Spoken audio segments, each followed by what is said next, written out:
Internets ir slimnīca bez ārsta. Pacientus vārdi krīt fāzē. Cik vienkārši ir dzīvot un ticēt esmu dziedāts. Jo manā ekrānā bija frāze pašpietiekams. Katrs otrais ārsts, katrs pirmais pacients.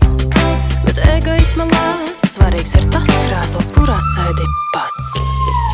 Mēs visi zinām vārdus, bet nezinām tiem jēgu. Trauma, triggeris, toksiskā brēka. Mēs bēgam no sāpēm, nosaucot tās citos, jo tu esi narcisists. Nu beidz, nu prikals, nu neuztver tik nopietni. Sāc augt, skaties, tās ir tavas subjektivitātes. Lasies, iekšējais cietums, degošā ēka. Trauma, triggeris, toksiskā brēka. Es atbrīvojos no toksiskām attiecībām. Es tagad ļoti iemācījos likt savas robežas. Oh my God,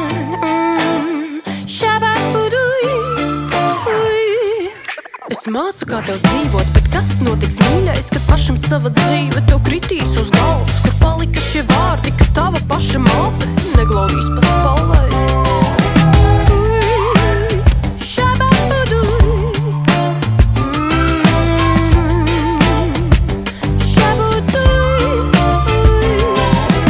Internets ir slimnīca bez ārsta.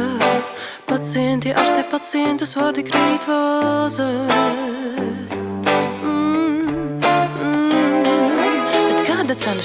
Bet kāda cena šim? Mēs maksājam ar laiku, mēs maksājam ar uzmanību. Mēs maksājam ar savu spēju domāt. Kur šķibi bija, bet... Mēs visi zinām vārdus, bet nezinām tiem jēgu. Trauma, triggeris, toksiskā